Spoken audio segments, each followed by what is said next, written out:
Hi friends! Now normally we would be taking a look at a game that has been sitting in my library collecting dust for months, maybe even years, but not today. Today I picked up a game just to do this first impressions review on. It's kind of a standalone DLC of another game from this developer, and I've been playing games from this developer for about a decade, so there may be a little bit of bias involved. And with that said, let's go swimming. Water. It's everywhere. If it doesn't kill you, what's swimming around in it will. The world of Subnautica is full of wonderful and also terrifying flora and fauna. There's so many fish and plants and life swimming and flowing around you, it's quite incredible. Subnautica is probably the only survival crafter with this much detail and life crafted into the world. Everywhere you look, there are schools of fish or lone predators on the hunt. If the fear of the unknown, the dark water, and what may lie below grip you with unbridled terror, then I would venture no further. Subnautica Below Zero is a standalone expansion for the original Subnautica. It was developed and published by Unknown Worlds Entertainment on May 13th, 2021.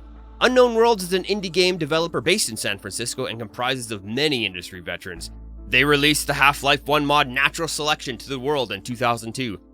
That particular game is an asymmetrical RTS PvP shooter, one commander in RTS mode leading the troops to victory. I spent many hours playing that one as well as the original Subnautica, which was released January 23rd, 2018, after many years of early access beta. Subnautica is made in Unity and is probably one of the best examples around as to what this engine can do. When you start the game, you are given 4 choices of what kind of experience you want to have. Survival. The way the game is meant to be played, you need to breathe, eat, and drink. Failing to do those will result in death and respawning back at home base. Freedom. Infinitely full. You don't need to eat or drink. Avoiding death is still just an option. Hardcore. As survival, but avoid death at all costs. No one is going to remind you to breathe either. And creative. No hunger, no lungs, no death. Build away and explore to your heart's content. Now I've been playing survival for a good 10 hours, and I think with the many hours previously in regular Subnautica, I have a pretty good grasp on the mechanics. I will avoid talking about any storyline elements in case you guys want to experience this game on your own, and you should. Down on the bottom left, you will notice the basics of the HUD. Red circle is health, yellow is food, blue is water, and cyan greenish, that's your oxygen levels. The larger circle switches between oxygen and temperature, whichever one is going to run out first and kill you. Health will regenerate over time, but you will need to find food and drink. Good thing you're in an ocean teeming with tasty fishies. Top of the screen, you're going to notice the depth meter. Depth doesn't affect the body as it would in real life. You can swim as deep as you want to go as long as you have the oxygen supply to do it. Depth only affects mechanical things, bases, and how good the loot is. Swimming around the world is incredibly fluid. Your whole body is rendered within the world, and that adds to the immersion. Diversion? Swimming is going to be your primary mode of transportation. Unlike the base game, walking takes on more of a role in this expansion. There are many places in the world where you're going to need to get out of the water, climb up on land, and hoof it. This game was not made for walking. Walking feels okay, it's not floaty or slippery. It's only when you try and jump and maneuver through uneven spaces that you can tell this is a game meant for swimming. You often get stuck in the geometry of the world or float around after jumping when your character model hits something. I dread every time I need to go up on the land, more than I fear having an encounter with a creature from the deep.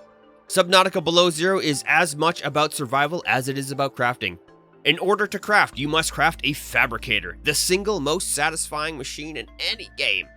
Open it up and click the bubbles on your hood and watch it craft with its lasers. Almost everything requires the Fabricator to craft. Upgrades to items and vehicles need to be crafted elsewhere. Finding new recipes to craft will require swimming around, discovering and scanning the life and wreckage around you. Each new plant or life form you scan adds to your database of knowledge.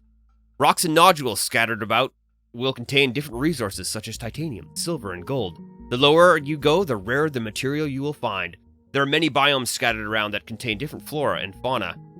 Getting hungry after all that swimming around? Don't worry! Just catch a fish, cook a fish, eat a fish, you'll like it.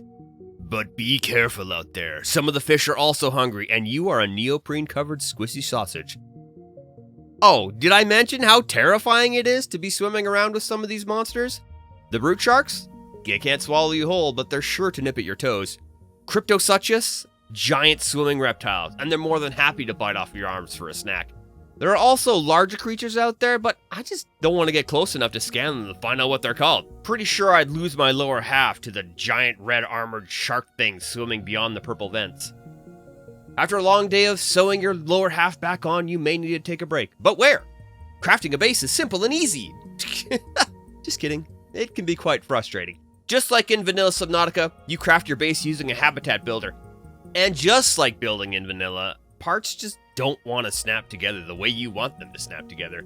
The lower in the water you go, the stronger you need to build your bases in order to withstand the crushing depths. I rather enjoy the whole building aesthetic. Hatches and round tubes going from round room to round room, bulkhead doors to maintain watertight seals and help maintain structural integrity. You can also decorate your base with all kinds of beds, benches, posters, knickknacks, doodads, and coffee machines. An aquarium in your underwater base? Seems redundant, but why not? Keep a fresh catch on hand just in case you're in need of sashimi. You can even put a garden underwater in your base. Grow any above ground foods as you can find for a delicious and heat-producing snack. Most of the above ground plants are loaded with stick-to-your-ribs nutrients and help keep your body warm when you start to freeze. Now you can even put a garden outside your base for all those watery plants. Maybe I'm doing something wrong, but I've never seemed to get anything to grow or propagate down here. Your base requires power. All the power. Actually, very little depending on what you put in it. Everything you craft, every battery you charge will require power. Your main go-to source of power is the sun. So far in all the playing that I've done in this first impressions review, I've never run out of power with the sun. But if you do need more power for whatever reason, there are more options. Biomass and thermal power sources can be unlocked later in the game, as well as the nuclear option. Sooner or later, you're going to want to craft a sea truck. The sea truck is a great little roundabout that replaces the sea moth and the cyclops from the original game. It can be customized with all kinds of modules for storage and crafting. It's your mobile home away from home. I encountered a huge annoyance when piloting my truck during playthrough. I parked it in a cavern just on the edge of crushing depth. I swam down to do some resource gathering and the truck just disappeared. It just wasn't there. I swam back up and no truck. I had just given it all the hot upgrades too. And since we're on the topic of annoyances, the escape key does not close any of your inventory menus. It only opens the pause menu. I found myself smashing escape, then tab, which doesn't close the pause menu, then escape again, then tab, and then escape, in a never-ending cycle of the inability to close my inventory. Now, minor annoyances and terrible walking physics aside, Subnautica Below Zero still shines. This game never ceases to amaze me with how many particles and air bubbles and random stuff there is floating around in the water and still maintaining a playable FPS. Unknown Worlds has done an excellent job at expanding upon the first game. They've made another rich and wonderful area of the planet to explore, even if it is quite a bit smaller. The oceans never seem empty and are always full of life, but if you do find yourself in an area of dead ocean, then you're probably about to become dinner for some prehistoric leviathan. And now you know what Subnautica Below Zero is. Let's take a look at the options menu. We have resolutions up to 4K, 2K not included for whatever reason, full screen on or off. I think the full screen is borderless windowed mode. It doesn't seem to affect the performance of the game. I often have problems multitasking out of games, with my desktop being set to 165 Hz, but this game has no problems doing that. I can just move my mouse on and off, no problem. The mouse is not bound to the screen. FPS caps up to 500. We have full field of view sliders and a full selection of sound sliders for music, voice, and ambient, plus a master slider, which is always nice to have. Graphics. This is a Unity game, and we have the Unity set of graphic options. Restart, yes, restart. We can change the water and skybox terrain, which you usually only see up on the surface. Anti-aliasing, FXAA, or TAA. We have bloom and depth of field, and motion blur can be turned off with the slider in case you don't want it on there. Keyboard, full mouse and keyboard rebinds, which is nice. It's 2021. You should have those things. Also, gamepad rebinding. Thanks for checking out that video. Have you played Subnautica before? What creature from the deep makes you run in terror? Leave a comment down below, and don't forget to subscribe so you don't miss any of my other What Is videos. Also, down there is a link to the Discord. You can join it up and get involved in all the conversations that we have there. And we'll see you guys again in the next video.